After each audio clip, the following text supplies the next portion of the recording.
वृंदावन बिहारी लाल की जय। परंतु रुक्मिणी तो इतना मोहित हुई कि उन्होंने अपने चित्त में प्रतिज्ञा कर ली कि मैं श्री कृष्ण को छोड़कर किसी और से विवाह नहीं करूंगी। यहाँ पर हमने कथा छोड़ी थी, यहीं से प्रारंभ करते हैं। बोलिए वृंदावन बिहारी लाल की जय। तत्पश्चात वे खाते पीते उठते बैठते सोते जागते आठों पैर श्री कृष्ण का ध्यान करने लगी।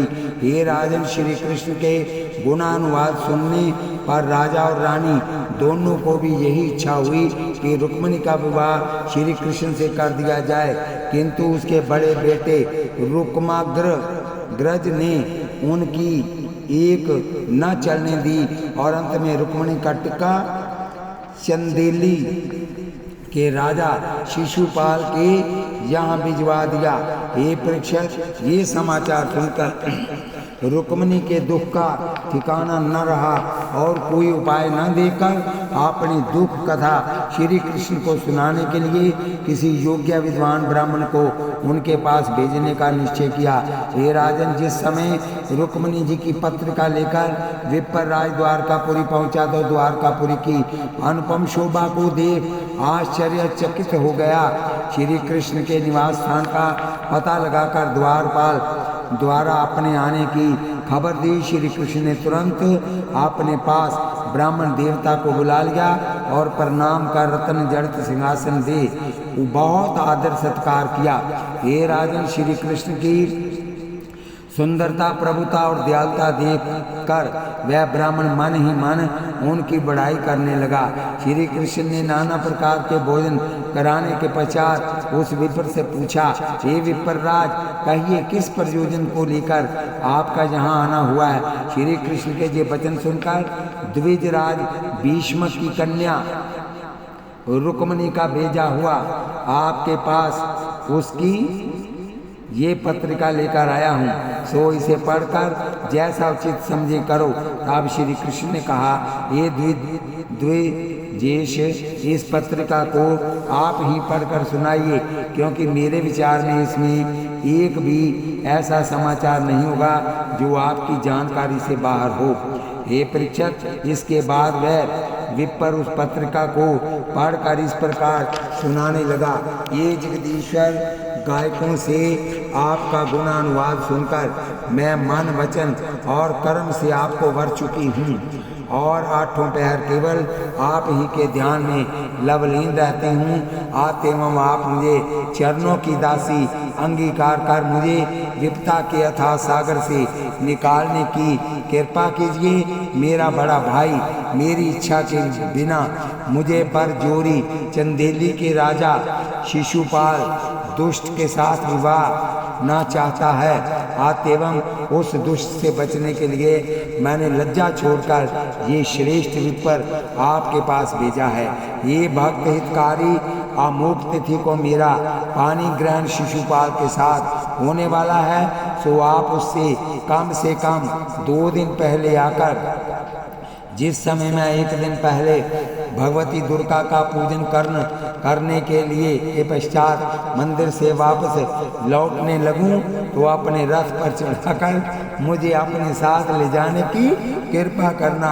हे दीनानाथ, यदि आपने ऐसा नहीं किया तो आपके प्रेम में मुझे अपना अपघात करने पर बाधित होना पड़ेगा। हे प्रभु, मुझे पूरी आशा है कि आप समय पर कुंडीनपुर पहुंचकर अवश्य मेरा उद्धार करोगे। हे राजन, रुक्मिणी की उपरोक्त पत्रिका सुनकर भगवान श्री कृष्णचंद्र आनंद कंद भक्त हितकारी कुछ देर के लिए आनंद सागर में मगन हो गए। बोलिए वृंदावन बिहारी लाल की जय। बोलिए रुक्मिणी मैया की जय। भगवान श्री कृष्ण का रुक्मिणी को हर कर ले जाना। श्री सुखदेव जी कहने लगे, हे राजन, तब श्री कृष्ण ने उस ब्राह्मण से कहा, हे द्विजेश, जब से मैंने रुक्मिणी का करुणपूर्ण पत्र सुना है, तभी से अधिक खाना पीना और सोना आनंद रहित हो गया। आज एवं कल ही चलकर रुक्मिणी के दुखों को दूर करने का प्रयत्न किया जाएगा। ये राजन, इसके बाद श्री कृष्ण ने धारुक सारथी को रथ में घोड़े जोतने के लिए कहा, तो उसने शैव्य, सुग्रीव, मेघ, पुष्प और बलादक नाम के 4 घोड़े रथ में उनके सन्मुख लाकर खड़े कर दिए। हे राजन, रथ को आवश्यक सामान से सुसज्जित देखकर श्री कृष्ण उस ब्राह्मण सहित सवार हो गए और तत्पश्चात धार्मिक सारथी ने रथ को वायु वेग से बढ़ा दिया। जब ये समाचार बलराम को मिला कि भगवान रुक्मिणी को ब्याने के लिए अकेले ही रथ पर बैठकर चले गए हैं और किसी झगड़े के कारण तुम्हें साथ नहीं ले गए, तो उन्होंने जाकर ये समाचार राजा उग्रसेन को सुना दिया, जिसे सुनकर राजा उग्रसेन कहने लगे, बलराम, वहाँ शिशुपाल, जरासंध और दंतवक्र जैसे दुष्ट राजा आवेंगे, तो श्री कृष्ण का वहाँ अकेले जाना उचित नहीं था। इसलिए अतएवं तुम मेरी वीरवाहिनी सेना सजाकर वहाँ शीघ्र जाने का प्रबंध करो। ये परीक्षित उग्रसेन की आज्ञा पाकर बलराम जी विशाल सेना लेकर तुरंत कुंडिनपुर की ओर चल दिए और वहां जाकर श्री कृष्ण से जा मिले। भाई बलभद्र को आया देख श्री कृष्ण अत्यंत प्रसन्न हुए और फिर ब्राह्मण से बोले, हे द्विजेश, आप शीघ्र ही जाकर रुक्मिणी को मेरे आने का संवाद सुनाकर धैर्य बंधाइए। श्री सुखदेव जी कहने लगे, ये राजन, जिस समय वह विप्रजन महलों में रुक्मिणी के पास पहुंचा तो उस समय वह अत्यंत चिंतित थी। द्विजराज ने उस समय आशीर्वाद देते हुए कहा, पहुंचकर बलराम जी सहित भगवान श्री कृष्ण के आने का शुभ समाचार सुना दिया। हे राजन, द्विजेश को आया हुआ देख और श्री कृष्ण का आगमन सुनकर रुक्मिणी जी नेत्र बंद कर आनंद विभोर हो गई और फिर थोड़ी देर बाद उन्होंने द्विजराज को बहुत सा द्रव्य देकर विदा किया। हे भूपाल, तत्पश्चात जिस समय राजा भीष्मक को भगवान श्री कृष्ण बलराम जी के आने का समाचार मिला तो उन्होंने नाना प्रकार की पूजा सामग्री और पुरोहित को साथ लेकर उनका वाटिका में विधि विधान से पूजन किया और उनके ठहरने के लिए उत्तम स्थान का प्रबंध किया। श्री सुखदेव जी कहने लगे, हे परीक्षित, इसी अवसर में चंदेली का राजा शिशुपाल अपनी विशाल सेना सजाए हुए जरासंध और दंतवक्र आदि बड़े बड़े शूरवीरों के साथ आ पहुंचा। उसे आया जानकर रुक्माग्रज ने उनकी अवगानी की और आदर सत्कार सहित नगर में लाकर रहने के लिए अत्यंत सुंदर स्थान और नाना प्रकार के सुखमय पदार्थों का प्रबंध किया। हे राजन, श्री कृष्ण और बलराम का अकारण वहां आना सुनकर रुक्माग्रज, शिशुपाल, जरासंध और दंतवक्र आदि उपद्रव की आशंका से अत्यंत चिंतित हुए।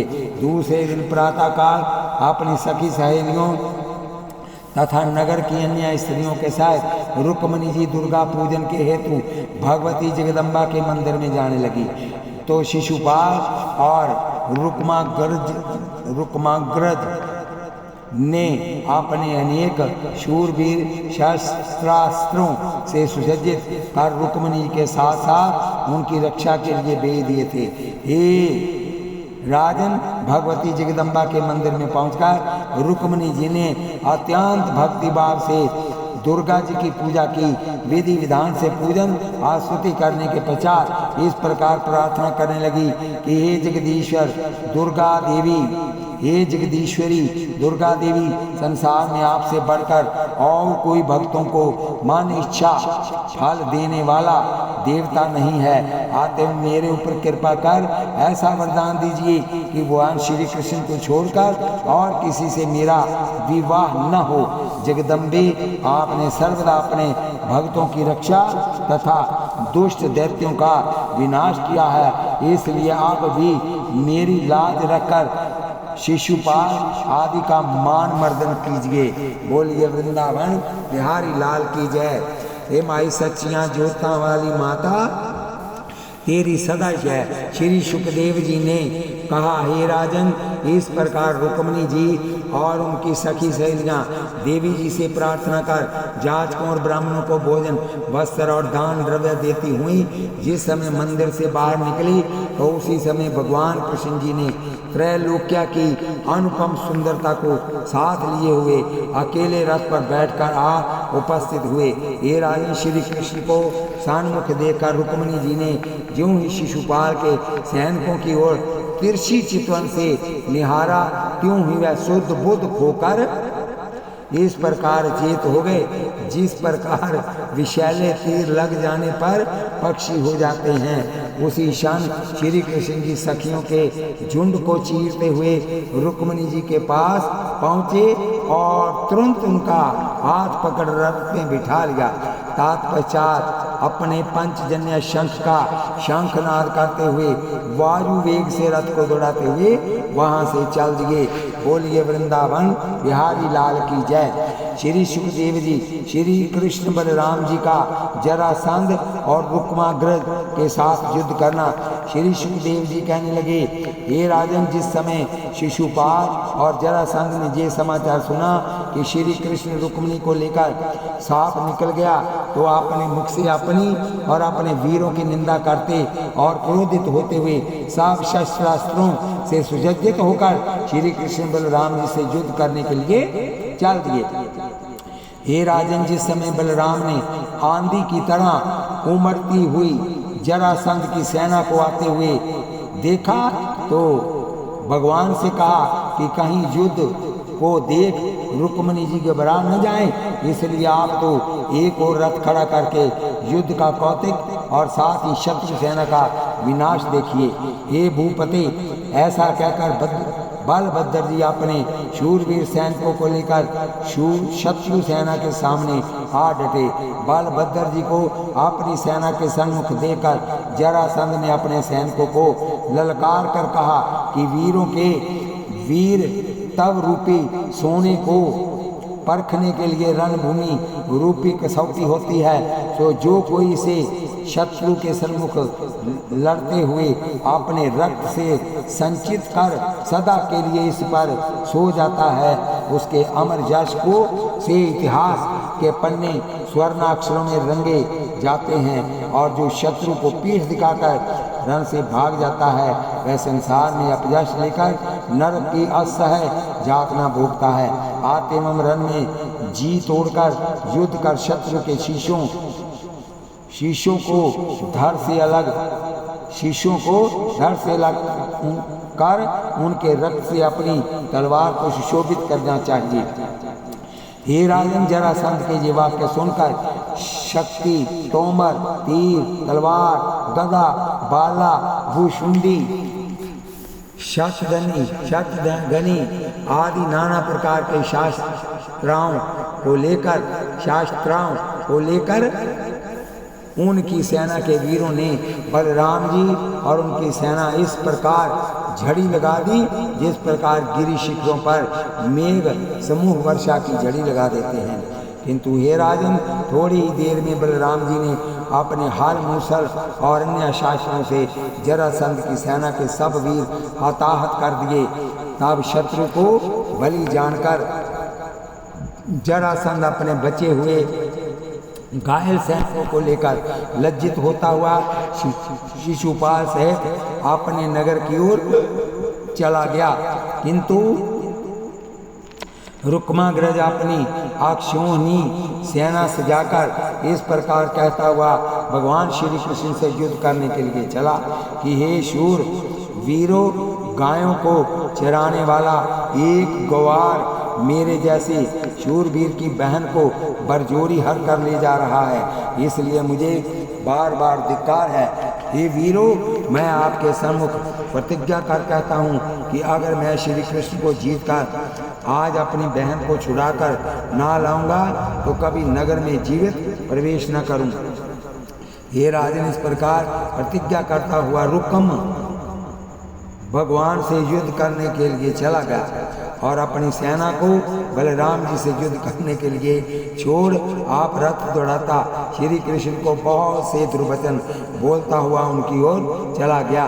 जब श्री कृष्ण ने रुक्म को अपनी ओर आता देखा तो तीर चलाकर उसके सारथी और रथ घोड़ों को मार ध्वजा को काट गिराया। तब रुक्म तलवार हाथ में लेकर श्री कृष्ण को मारने को दौड़ा। श्री कृष्ण ने तुरंत रथ से कूदकर उसे मारने के लिए उसके केश पकड़ लिए। हे राजन, रुक्मिणी ने जब अपने भाई को अपने सन्मुखी मारे जाते देखा तो वे हाथ जोड़कर भगवान के पैरों पर गिरकर कहने लगी, हे जगदीश्वर, मेरे भाई का समस्त अपराध क्षमा कर, इसे जीवन दान जीवित छोड़ देने की कृपा कीजिए। तब रुक्मिणी जी की बहुत सी प्रार्थना करने पर भगवान ने उसे केश और दाढ़ी मूंछों से रहित कर एक और रथ के डंडे से बांध दिया। ये परीक्षक, इसी अवसर में बलराम जी भी रुक्माग्रज की सेना को ठिकाने लगा वहां पर आ गए। और जब उन्होंने वहां आकर रुक्मिणी के भाई रुक्म को बुरी अवस्था में रथ को बांधा हुआ देखा तो श्री कृष्ण जी से कहने लगे, हे कृष्ण, तुमको इस प्रकार रुक्माग्रज को बांधकर अपमानित नहीं करना चाहिए, क्योंकि इष्ट मित्र और संबंधियों को अपराध करने पर भी मारना बांधना उचित नहीं है। आते हुए इसे बंधन से मुक्त कर रुक्मिणी के भ्रातृत्व प्रेम के भार को हल्का कीजिए। हे परीक्षक, भाई बलभद्र के ये वचन सुनकर श्री कृष्ण ने उसे मुक्त कर दिया। तब रुक्म अपने तुम्हारे पति ने ये यहाँ आकर व्यर्थ ही बोल गए वृंदावन बिहारी लाल की जय, बोल गए लाडली लाल की जय। श्री तब रुक्म अपने नगर की ओर चल दिया और निज प्रतिज्ञा अनुसार कुंडनपुर में ना जाकर नगर से बाहर एक अपने नाम की नगरी निर्माण कर उसमें रहने लगा। उधर भगवान कृष्ण रुक्मिणी बलराम और यदुवंशियों सहित द्वारकापुरी चले गए। हे राजन, राजा उग्रसेन, वसुदेव देवकी और समस्त वृंदावन वासियों ने जिस समय भगवान के आने का हाल सुना उस समय सब श्री कृष्ण जी के दर्शनों के लिए दौड़ पड़े। तत्पश्चात प्रेम के सहित श्री कृष्ण बलराम के गले मिलकर आदर सहित रुक्मिणी जी को महलों में ले आए। तब गर्ग पुरोहित को बुलाकर विवाह का श्रेष्ठ लगन पूछा। तत्पश्चात इष्ट मित्र संबंधी आदि राजा महाराजाओं को न्योता देकर बुलाया गया और इसके बाद श्री कृष्ण और रुक्मिणी जी का विवाह संस्कार धूमधाम से संपादित किया गया। हे परीक्षक, श्री कृष्ण और रुक्मिणी जी के विवाह के पश्चात इष्ट मित्र आदि संबंधी गण आनंद से विवल हो हर्षित होते हुए और जाचक गण भोजन वस्त्र और द्रव्य आशा से अधिक प्राप्त कर गुणानुवाद गा गा कर भगवान श्री कृष्ण और वृंदावन वासियों को आशीर्वाद देते हुए अपने अपने भवनों को चले गए। प्रद्युम्न के जन्म की कथा का वर्णन। बोलिए वृंदावन बिहारी लाल की जय, बोलिए लाडली लाल की जय, बोलिए जुगल सरकार की जय। श्री कृष्ण गोविंद हरे मुरारी, हे नाथ नारायण वासुदेव। श्री सुखदेव जी कहने लगे, हे राजन, एक दिन का वृत्तांत है कि भगवान शंकर तपस्या में लवलीन कैलाश पर बैठे हुए थे। उस समय उनके तप से इंद्र ने भयभीत होकर कामदेव से प्रार्थना की, हे कामदेव, आप मेरे कार्य के लिए कैलाश पर्वत पर जाओ और भगवान शंकर की तपस्या को भंग करें। इंद्र के ये वचन सुनकर कामदेव ने कहा, हे इंद्र, शंकर जी से शत्रुता करना अपनी मृत्यु को आह्वान करना है। फिर भी आपकी प्रार्थना के कारण मैं वहां जाकर अपने परपंच द्वारा उनके ध्यान को नष्ट करने का प्रयत्न करूंगा। हे राजन, ऐसा कहकर कामदेव और कैलाश पर चला गया और अपनी सेना के साथ शंकर जी पर धावा बोल दिया। किंतु ज्यों ही उसने धनुष से अपने 5 बाण छोड़े त्यों ही शिवजी ने अपने तीसरे नेत्र से उसे भस्म कर दिया। जब रति को अपने पति के मारे जाने का समाचार मिला तो वह विलाप करती हुई भगवान शंकर के पास गई और गिड़गिड़ाकर कहने लगी, हे शंकर, जब आपका नाम सुखदाता है तब मेरे पति को भस्म कर मुझे दुख क्यों दिया गया है? अतएव हे दयालु, मुझ पर कृपा कर मेरे दुख को शीघ्र दूर कीजिए। ये सुन भगवान शिव जी ने कहा, हे रति, तुम्हारे पति ने यहाँ आकर व्यर्थ ही मुझसे युद्ध करने की चेष्टा की थी, फलतः उसको इस कुत्सित कार्य का दंड मिल चुका है। किंतु तेरी प्रार्थना सुनकर मैं तुझे वरदान देता हूँ कि तुम्हारा पति कृष्ण अवतार में रुक्मिणी के गर्भ से प्रद्युम्न नाम से उत्पन्न होगा और बाद में शंबरा नाम के राक्षस द्वारा समुद्र में फेंक दिए जाने पर एक मछली उसले निकल जाएगी, शंबरा नाम। परंतु जब यही मीन शंबर के घर ले जाएगी तो मीन को चीरने पर उसके पेट से वही निकलेगा और वही पाला जाएगा। इसलिए अब तुम शंबर के घर जाकर दासी का कार्य भार संभाल। इसके बाद वह उस राक्षस को मारकर तुझे भगवान कृष्ण के पास वृंदावन ले जाएगा। भगवान शंकर के ये वाक्य सुनकर रति शंबर राक्षस के वहाँ दासी का काम करने लग गई और उधर जब कामदेव ने प्रद्युम्न नाम करके रुक्मिणी के गर्भ से जन्म लिया तो नारद जी ने शंबरासुर से कहा, हे दैत्येंद्र, तुमको मारने वाला श्री कृष्ण के यहाँ उत्पन्न हो चुका है। नारद जी के वाक्य सुन शंबरासुर भयभीत होता हुआ द्वारका में पहुंचा और जहां रुक्मिणी जी सोई हुई थी उनकी शैया से प्रद्युम्न को उठा सागर में बहा दिया। तत्पश्चात शैया पर प्रद्युम्न को न पाकर रोहिणी ने विलाप करना आरंभ किया तो नारद जी ने वहां कर उनको धैर्य देते हुए कहा कि आप किसी बात की चिंता न करें, उसको शंबरासुर हर ले गया है, सो वह शीघ्र उसे मारकर रति के साथ यहाँ आ उपस्थित होगा। ये राजन नारद जी के ये वाक्य सुनकर रुक्मिणी और अन्य द्वारकावासियों को कुछ धैर्य हुआ। वे प्रद्युम्न के आने की उत्कट लालसा में दिन व्यतीत करने लगे। जिस समय प्रद्युम्न सागर में फेंका गया उसी समय उसे एक बड़ी मछली निकल गई। तब कुछ मछली पकड़ने वाले वहां आए और उस मछली के साथ अन्य मछलियों को पकड़कर बाजार में ले गए। ये परीक्षक, इसके बाद वह मछली शंबरासुर के रसोइयों द्वारा खरीद ले जाने पर जब चीरी गई तो उसके पेट में से एक अत्यंत सुंदर बालक निकल पड़ा। जब ये खबर शंबरासुर को हुई तो उसने उस बालक को पालने के लिए अपनी दासी को दे दिया और उसने भी महादेव जी के वाक्यों का स्मरण कर उसे कामदेव का अवतार प्रद्युम्न समझकर प्रेम से पालना आरंभ कर दिया। इसके बाद जब वह सियाना हुआ तो उस दासी रूपी रति ने उसे शास्त्र और शास्त्रास्त्र विद्या का पढ़ाना आरंभ कर दिया और जब वह 12 वर्ष का हुआ तो एक दिन उसे सभा में बैठा देखकर शंबरासुर ने ज्यों ही उसे अपना बेटा कहा त्यों ही वह दासी के पास आकर कहने लगा कि हे मैया, क्या वास्तव में इस राक्षस का उत्तर हूँ? प्रद्युम्न की ये बात सुनकर उस दासी रूप रति ने हंसकर उसे आदि से अंत तक की सारी कहानी सुना दी। पूर्व वृत्तांत सुनकर वह सीधा शंबरासुर की सभा में चला गया और उसे ललकार कर कहने लगा, हे दैत्यराज, मुझे मालूम हुआ है तू वास्तव में मेरा पिता नहीं बल्कि बड़ा भारी शत्रु है। आते हुए समुद्र में बहाने का शीघ्र फल देकर आज तुझे सूरपुर भेज दूंगा। ये राजन, प्रद्युम्न के मुख से ये वचन सुनते ही शंबरासुर ने क्रोध में पागल होकर उसे ज्यों ही मारना चाहा त्यों ही प्रद्युम्न जी ने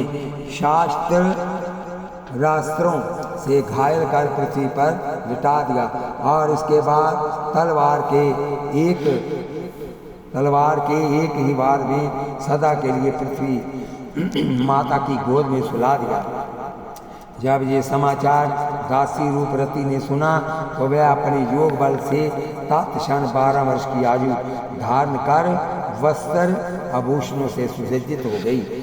और जिस समय प्रद्युम्न शंबरासुर को मारकर घर आया तो रति के अत्यंत मनोहर रूप को देखकर मोहित हो गया।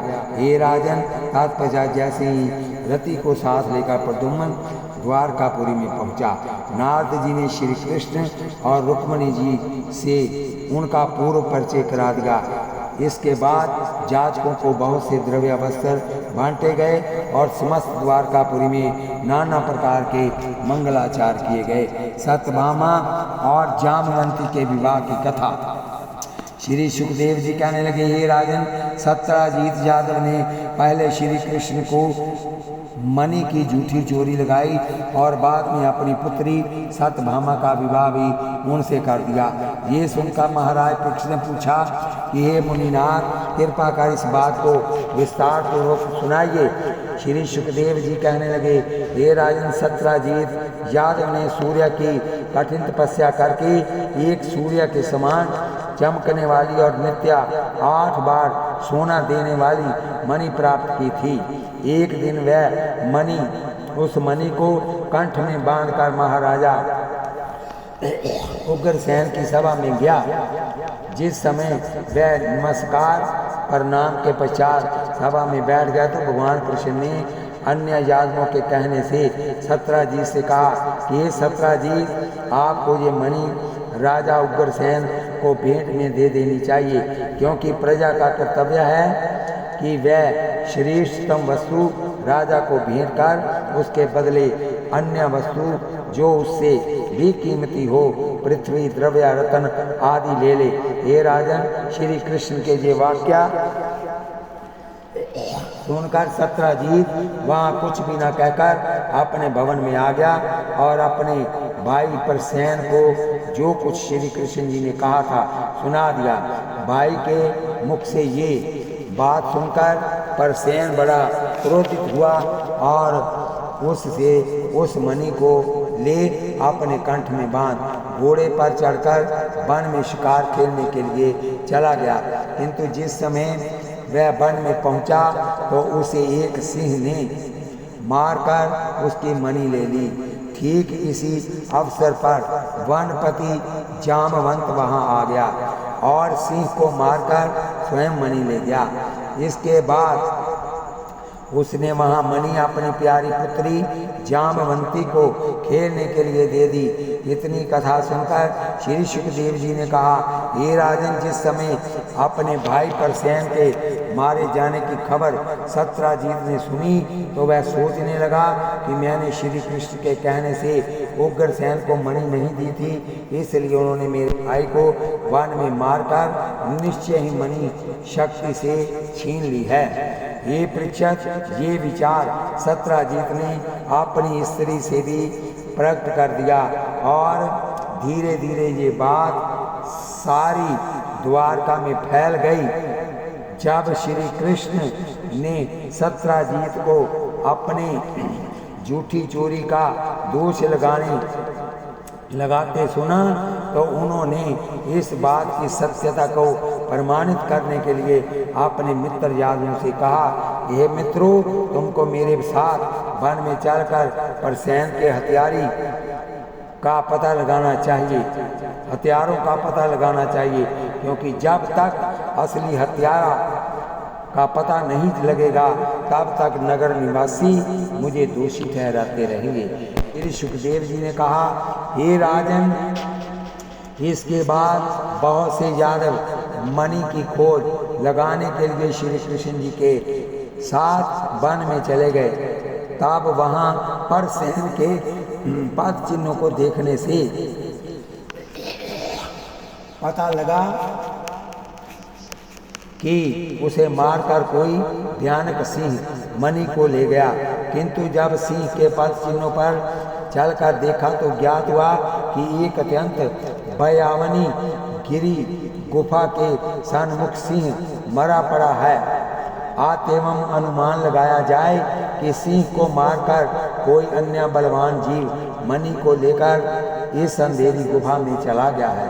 हे राजन, इसके बाद सबने सम्मति की कि श्री कृष्णचंद्र का कलंक अब सर्वदा जाता रहा है, इसलिए वापस द्वारका को चलकर सत्राजीत से कह देना चाहिए कि तुम्हारे भाई प्रसेन को एक सिंह मारकर मणि ले गया और उसे मारकर उससे कोई अन्य प्राणी मणि छीन ले गया। ये बात सुनकर श्री कृष्ण ने कहा कि वास्तव में आपका कहना ठीक है, परंतु जब तक मणि नहीं मिल जाती तब तक मेरे चित्त को शांति नहीं मिलती। अतएव मणि चोर की खोज करने के लिए मुझे इस गुफा में अवश्य प्रवेश करना पड़ेगा। सो आप लोग मेरा गुफा से बाहर 10 दिन तक इंतजार करना। यहाँ तक हो सकेगा मैं इस अवधि में आपसे आ मिलूँगा, और यदि ऐसा ना कर सका तो आप 10 दिन के पश्चात द्वारका में चले जाना। श्री सुखदेव जी ने कहा हे राजन, इस प्रकार कहकर भगवान कृष्ण तो गुफा में चले गए और उनके साथ जितने यादव लोग थे उनको बाहर बिठाकर इंतजार करने लग गए। इसके बाद जब श्री कृष्ण जी उस गुफा के अंदर गए तो क्या देखा कि एक अत्यंत सुंदरी कन्या उस मणि को लेकर खेल रही है और मणि का प्रकाश गुफा को चकाचौंध बना रहा है। हे राजन, श्री कृष्ण जी को अपनी गुफा में आया देखकर भालू सम्राट जामवंत हिंसक पशु की तरह उस पर टूट पड़ा, और ये देखकर भगवान जी ने उसे झपट कर जकड़ लिया। हे राजन, इसके बाद जब उनको आपस में युद्ध करते 28वां दिन निकल आया तो जामवंत ने हार कर उनकी प्रार्थना करते हुए कहा कि हे दीनानाथ, मैंने ब्रह्मा जी से सुना था कि भगवान जब कृष्ण अवतार धारण कर कंस को मारेंगे तब तुमको दर्शन देकर कृतार्थ करेंगे। सो हे जगदीश्वर, मैंने आपके पराक्रम से ज्ञात कर लिया है कि साक्षात परमेश्वर के अवतार आप ही भगवान कृष्ण हैं। आते हे दयालु, मेरे समस्त अपराध क्षमा कर मुझ पर कृपा कीजिए और अपनी नवदा भक्ति का वरदान देकर कृतार्थ कीजिए। हे राजन, इस प्रकार बहुत सी प्रार्थना करने के पश्चात जामवंत ने अपनी लड़की जामवती का विवाह श्री कृष्ण के साथ कर दिया और वह मणि दहेज में देने के पश्चात उन्हें सादर विदा किया। इतनी कथा सुनाकर श्री सुखदेव जी ने कहा, हे राजन, गुफा के बाहर श्री कृष्ण की प्रतीक्षा में बैठे यदुवंशियों को 27 दिन व्यतीत हो गए तो उन्होंने द्वारका में जाकर आदि से अंत तक समस्त समाचार उग्रसेन वासुदेव व बलराम जी को सुना दिया, जिन्हें सुनकर सब द्वारकावासी चिंतित होकर सत्राजीत को कोसते हुए विलाप करने लगे। हे भूपाल, जिस समय सब द्वारकावासी चिंता के अथाह सागर में गोता लगा रहे थे, उसी समय वृंदावन बिहारी भक्त हितकारी गिरधारी भगवान कृष्ण जामवंती को लिए हुए वहां आ उपस्थित हुए। उस समय उनको वहां देखकर जो आनंद द्वारकावासियों को हुआ उसका वर्णन नहीं किया जा सकता। हे राजन, द्वारका में पहुंचने के पश्चात भगवान कृष्ण ने दरबार किया और उसमें सत्राजीत को बुलाकर मणि देते हुए उसे कहा कि हे सत्राजीत, जब तक किसी बात का पूरा निश्चय नहीं हो जावे तब तक उसको किसी के सामने प्रकट नहीं करनी चाहिए। इतनी कथा सुना सुखदेव जी ने कहा, हे राजन, इसके बाद मणि लेकर सत्राजीत लज्जित होता हुआ अपने घर चला गया और फिर उसने अपनी पुत्री सत्यभामा का विवाह भगवान श्री कृष्ण के साथ धूमधाम से कर बहुत सा दहेज भी दिया। उसके साथ इसके पश्चात श्री कृष्ण जी सत्यभामा सहित सानंद अपने महल में आ गए। श्री सुखदेव जी ने कहा, हे राजन, भगवान को भाद्रपद शुक्ला चतुर्थी का चांद देखने से ये झूठा कलंक लगा था। सो जो कोई प्राणी चौथ का चांद देख कर ये कथा सच्चे मन से कहेंगे अथवा सुनेंगे, वह कभी झूठे कलंक से कलंकित नहीं होंगे। बोलिए वृंदावन बिहारी लाल की जय। भगवान कृष्ण का शतधर्मा को मारकर सत्यभामा को मणि देना। श्री सुखदेव जी कहने लगे, हे राजन, एक समय जबकि भगवान श्री कृष्ण बलराम पांडवों की शुद्धि लेने के लिए हस्तिनापुर गए थे, उस समय शतधन्वा यादव जो कि 17 जी से शत्रुता रखता था, अक्रूर और कृतवर्मा के कहने से रात्रि में उनके घर गया और सोए हुए को मारकर मणि ले आया। जब ये समाचार सत्यभामा को मिला तो अत्यंत विलाप करने लगी और तत्पश्चात उसने अपने पिता की लाश को तेल में डलवाकर श्री कृष्ण के पास इसका समाचार भिजवा दिया। जब ये शोक समाचार श्री कृष्ण को मिला तो वह रथ जुड़वाकर बलराम जी के साथ द्वारकापुरी में आ गए। हे राजन, शतधन्वा श्री कृष्ण के आने का समाचार सुनकर कृतवर्मा और क्रूर के पास जाकर कहने लगा, हे मित्रों, किसी भी प्रकार आप श्री कृष्ण के कोष से मेरी रक्षा करें। शतधन्वा के वचन सुनकर उन दोनों ने कहा, हे मित्रों, श्री कृष्ण के कोष से हम तुम्हारी रक्षा करने में असमर्थ हैं। हे राजन, शतधन्वा अपने मन में सोचने लगा कि सुख संपत्ति के समय मैं अनेक मित्र